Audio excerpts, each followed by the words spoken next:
dry your tears. Baby, can't you see Nobody pity me because I'm good. You know, I'm a broken-hearted mother. I hurt.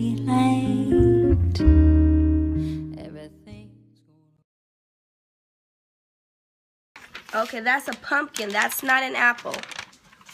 All right, so hi everybody. Hey, Bunka.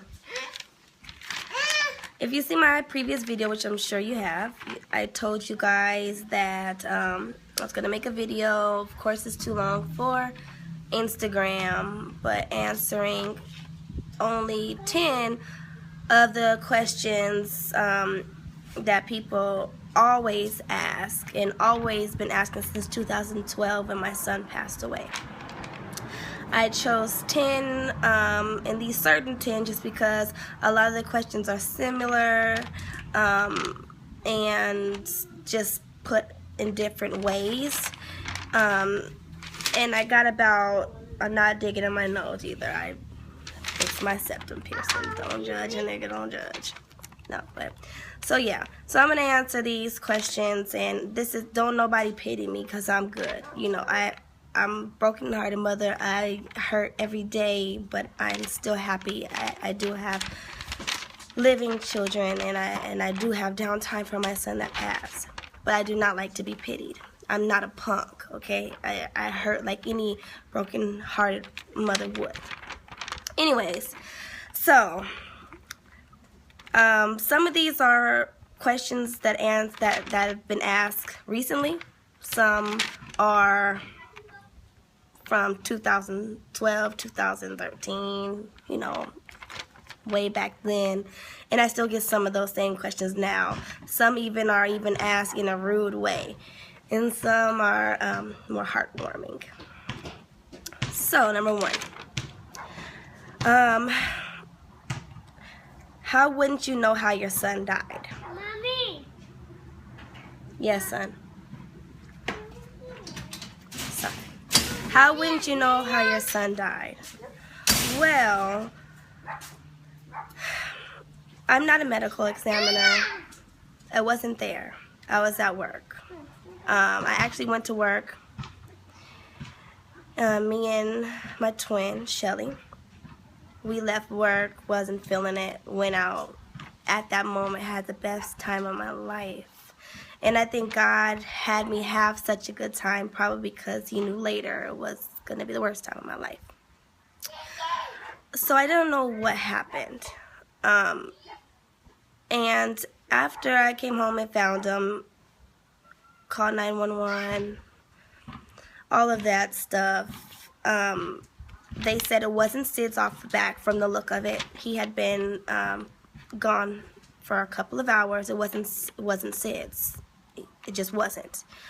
And he was 1, by the way. They, of course, took him after hours. The whole process is, it's in my mind, them carrying him out and everything. You know, so I don't know. Weeks later, about 6 to 8 weeks later, I got a phone call from the medical examiner herself saying, you know, I apologize at this time. We did the autopsy and it came back undetermined, meaning they don't know how he died. However, at the scene, the detective asked, what was this? And he yelled from his car to another car saying, homicide, abuse and neglect, link 'em, you know. Which I'm like, oh my God, somebody killed my baby. And of course, you know, the babysitters was the grandparent and the niece, or his auntie, I mean. So at that time, I considered them like my nieces or sister or something like that, you know. Anyways. My son basically was left with family, bottom line. His dad's family. So I'm hearing homicide. I didn't graduate, but I know homicide means somebody killed my child. Many things go through your mind. So many things go to your mind.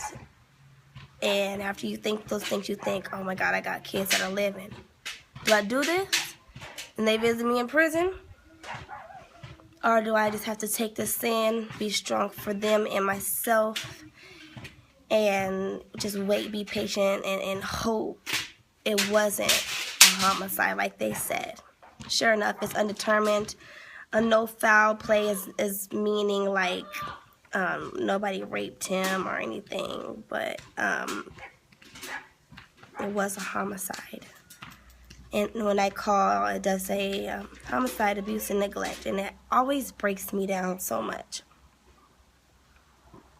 Just because I wasn't there and just not knowing exactly what was the abuse and neglect, what actually did they do to my son? What could you do to a 1-year-old? Like, what could a 1-year-old do?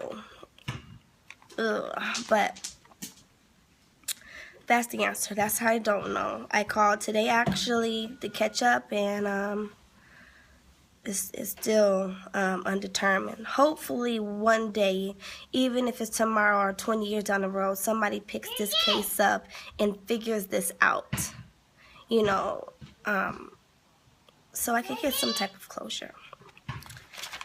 Number 2. Why were you doing photo shoots after you had just found out your son had died? Oh, after you just found your son dead. It was the next day or the day after I did book a photo shoot for my sanity. There was so much going through your mind. My mind was kind of dead.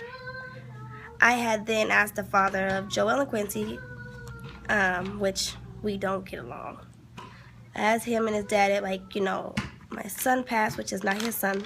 That was not his son. I need you to come get them, even though he was under a restraining order. Come get the boys because I can't face them. It hurts to see them, and I'm, you know, my J-Mott passed away. You have to come and get him. I had to trust that he would take care of Joel and Quincy while I went through that. So he came and got them, or his dad did. I can't even remember really too clear. And I was going through my moments. I had spent a lot of time with the man I was dating at the time to get out of that house, because finding my son in a house messed me up every time I had to sleep there. Then I did this photo shoot because it's like this. I had to figure out a way how not to sit and be depressed, how not to think of suicide. I'm not suicidal, but when you find your son dead or your child, things go through your mind, okay? And I'm here today because I did not sit in a room and cry and mope, and I did not kill myself, because I'm stronger than that. To have keep strong like I did at that time, just days after I did a photo shoot, it kept my mind off of it for that second. Anything that we did, me and Shelly, kept my mind off of it. So I had to keep myself busy. Some people might not understand. Some people might know exactly where I'm coming from. But at the end of the day, it really doesn't matter for the people who don't understand or talk shit. I've heard it all, from what mom goes and does a photo shoot after her baby died. Who goes to a club of parents after they baby died? She's smiling. It don't seem like her baby died. All those things. It's called a mask, okay? The worst thing in the world that happened to me was my son died. There's been many things before then, okay? Many things. And I've always had to keep a mask, because I've learned to have to keep a mask and cover those things and smile through the pain, because just my life was just tough with just different things. Just having a child at a young age, single mother, up until now, you know, it's just, I had a lot of bad things. Being molested, I can get deep into it. I'm not ashamed of anything. I'm not ashamed of it. I did what I have to do for my kids. I stay strong. I'm here, still supporting them. I still am able to smile, even with a broken heart, because I'm strong and I've strengthened myself. And I do not allow myself to even cry anymore when I have these thoughts of J-Mont. I used to break down every time, all the time, and it would be bad. And I told myself, Christina, girl, if you don't get it together, I just had to I had to get it together. And so as much as my heart breaks all the time, and sometimes way more than others, I don't allow myself to cry. I'll tell myself through my teeth, like, shut up, bitch, if you don't shut up. It's because I don't want to do that. I can't raise boys as men and be crying, although it's okay because it's a big reason. I just don't allow myself. Number 3, how did your baby pass away? I don't know. I should have probably picked something else because it was kind of the same as questions number 1, or the same answer. But I don't know how he passed away. I do know somebody took his life. And I do know it had to be somebody that was watching him. And the people that was watching him was his own grandmother and his aunts.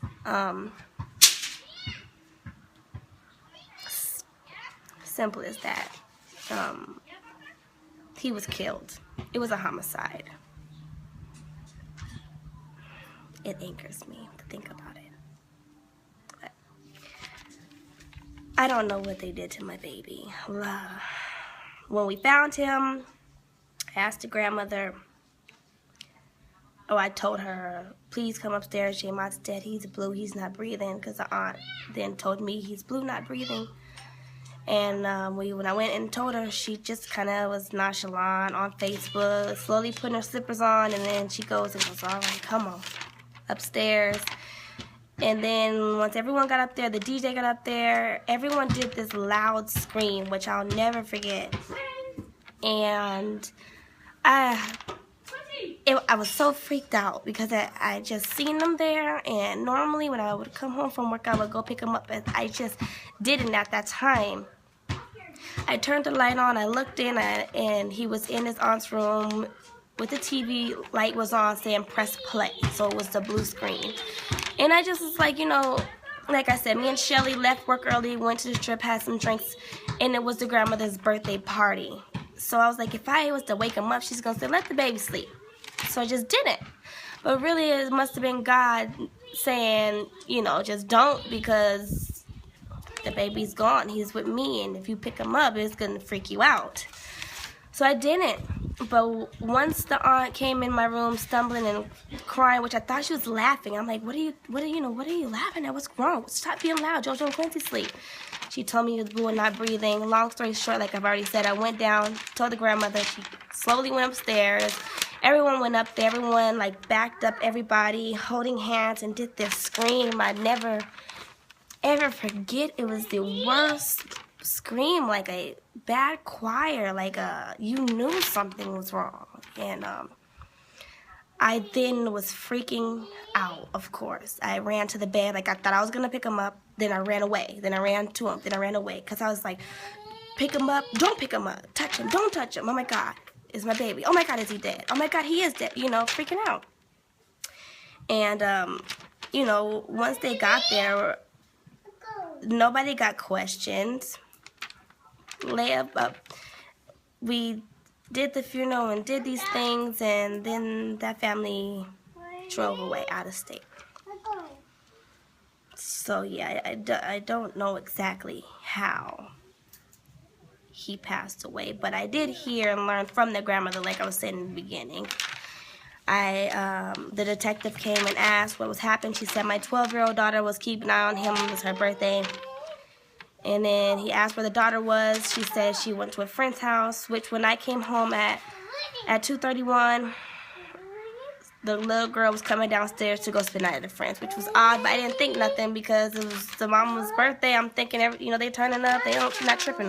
Whatever. She's going to a friend's house, even though she's 12 and it was late. I don't know. Whatever. Not my business. But then he's like, why would she leave? And why was she watching her? And, she was on baby duty for my baby, which she was already upset about something earlier because she was grounded. So, when you put 2 and 2 together, it just wasn't right. she then told him he was screaming about an hour ago, and it wasn't a normal scream. And of course, I'm panicking, tripping, like, well, you're the grandmother. Why didn't you go up there and see what's going on? I don't know. Just like that. But he was screaming loud. It was nuts. Like, I don't know. 4, how did you manage having another baby after losing a baby? Okay.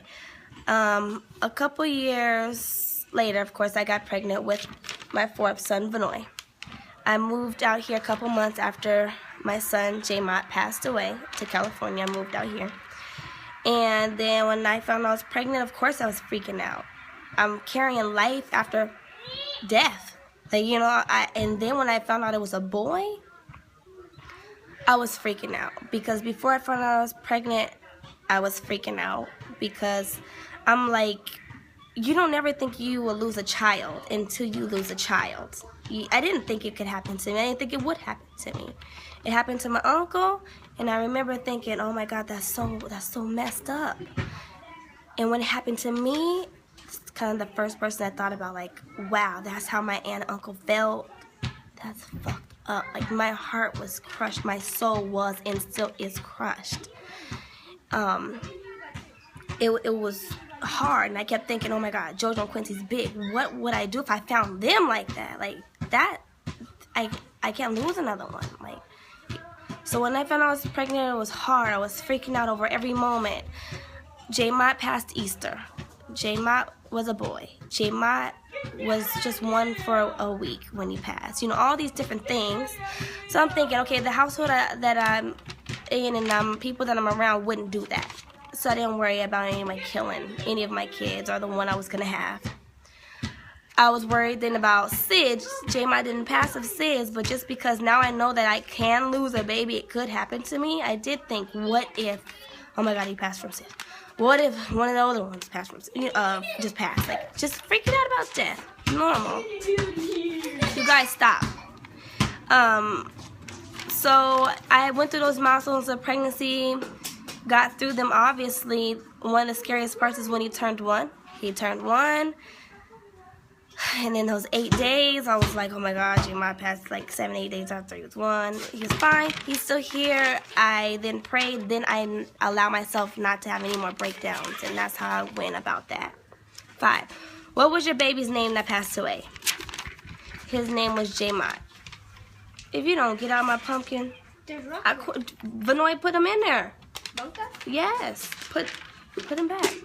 His name was J-Mott. I named him J-Mott because growing up, of course, I was adopted, and my grandparents, Nanny and Grandpa, of course, his name was William, but she called him J-Mott, and I just named my son J-Mott. Did your son pass away from SIDS? No. SIDS was ruled out immediately on the scene. From the looks of it, they said it was not SIDS. It definitely was a homicide, abuse, and neglect. Who killed your son? I still don't know. Like I said before, he was there with family. There was a party. The only person that was on baby duty watching him was the 12-year-old little girl, which was J-Mott's aunt, J-Mott's dad's little sister, and the only other people who was there was family as well. So we don't know, and it doesn't really seem like the detectives or state of Nevada even really cared. There was no news or anything. Stop, Bunka. Close the pumpkin, Quincy. It says, number 8, you said you were at work when your son's life was taken. Who was watching him? His family. His grandmother and stuff. Since then, I have not worked a 9-to-5 job since then because I came home to something way too traumatic to let anybody just watch my kids.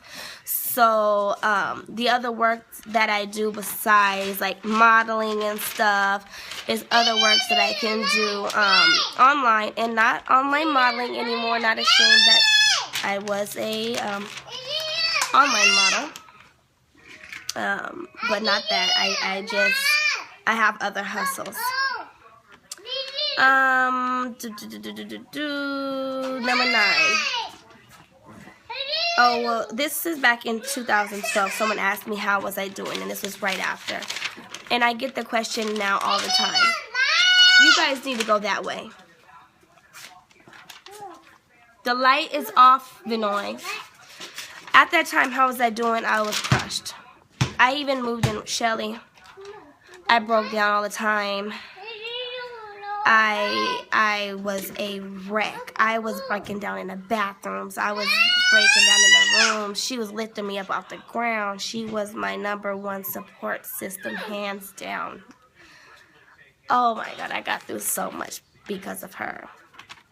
She was just there, like through it all. When I broke down at the funeral, when I walked in, oh my God, I'll talk about that in a second. But yes, then I was not doing too good, like at all. I've had my kids my entire life. And after he passed, let him see the ball. After J Mott passed away, and I'm sorry for all them, but you know, I got kids, and this is what it is. And Bunker's giving me the ball. Okay, here, go get it. You know, I wasn't doing good, of course, and I just got sidetracked and forgot even what I was saying. But anyways, how am I doing now? I'm doing good. I think of my son all the time, and it messes with me a lot, all the time. My sons ask questions all the time, and I have to answer them, and it makes me think of it and stuff. But they want to know, or they ask, or if I remember certain things, so they remember, and you know, those things could kind of get heartbroken. But I answer them. Number 10, why did you hold your dead baby? So, when it comes to death, I'm freaked out about death, okay? And that's part of the reason why when I found him, and I was telling you guys how I ran to him and ran away, and ran to him and ran away, it's because I was freaked out. Like, yes, it's my baby, but oh my God, he's not alive. But then who cares if he's not alive? He's my baby, get him, touch him. You know, I was thinking those things. The same at the funeral. Before the funeral and after the autopsy and going through that process and signing those papers for funeral. Stop. Stop. You want to don't play with me, okay? These kids, y'all. I was thinking, like, the lady's name was TJ. She told me this is going to be the hardest paperwork you're going to ever sign. This is going to be the hardest thing. All this stuff.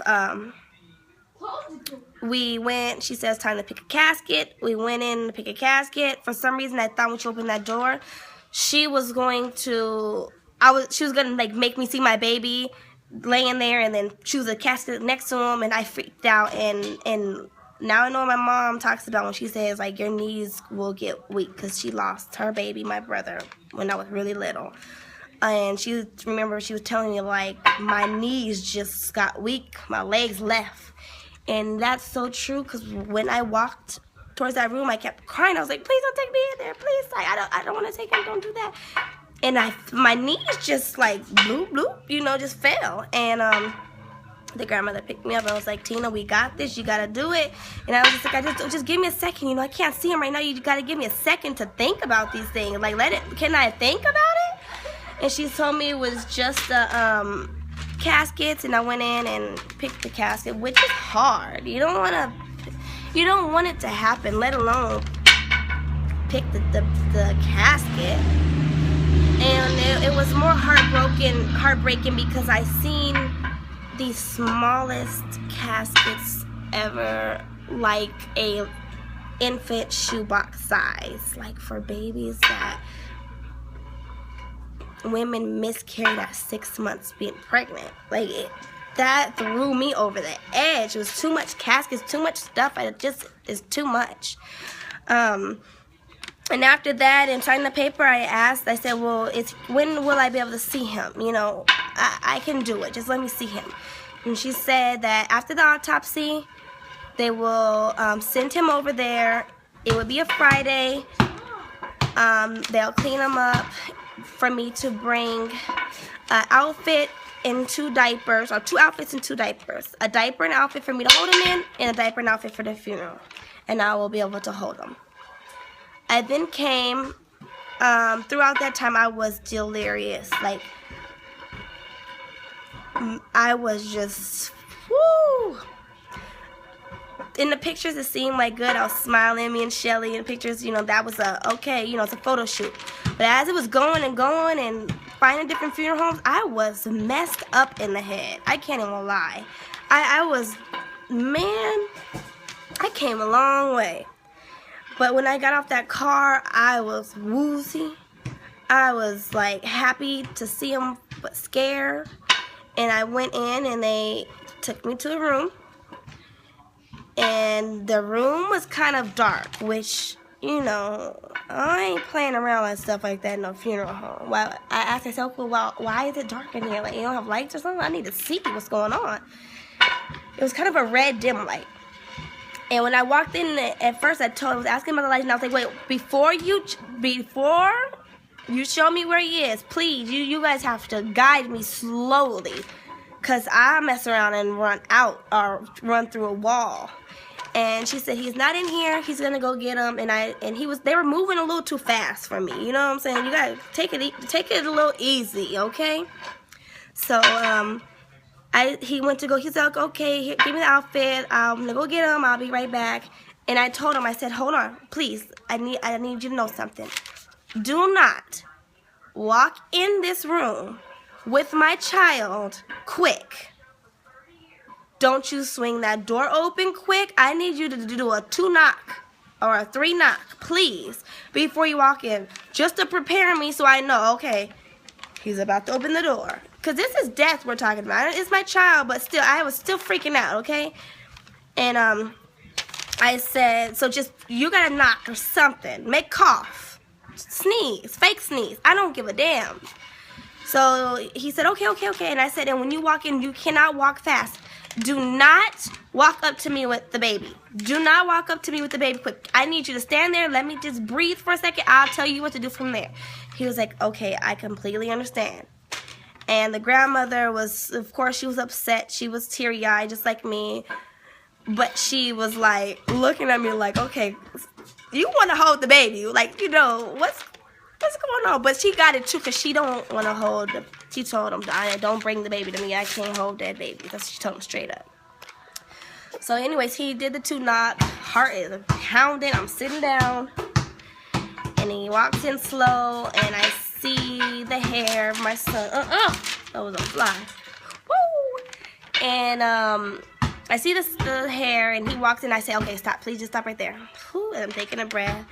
And then he faced him towards me, so I get to see, the baby. I'm like, told him he looks bigger, he looks longer. And he said it's, from the embalming process. So he asked me would I like to hold him.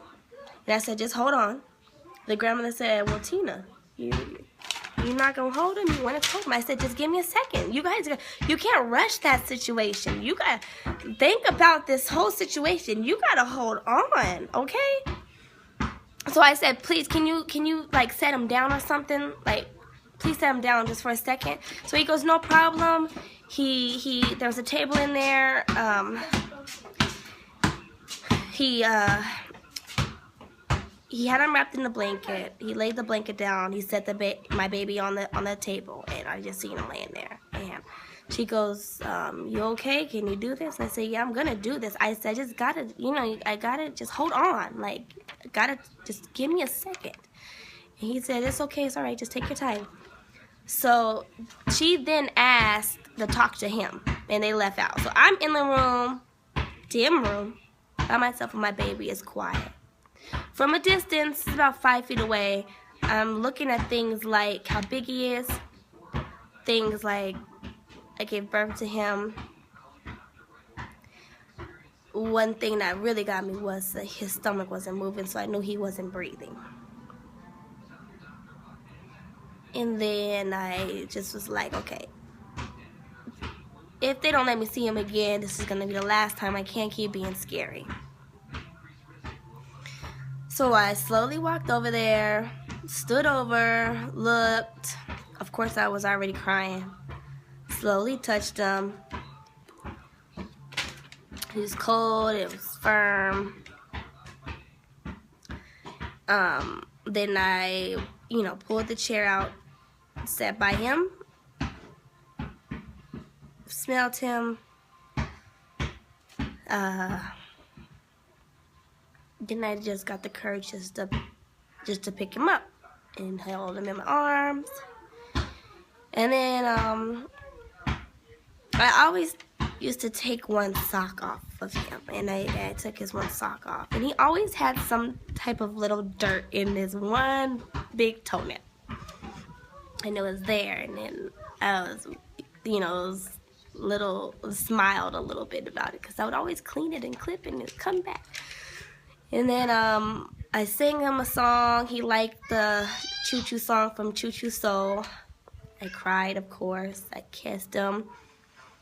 I got up with him. I walked around with him. I sat back down on the couch.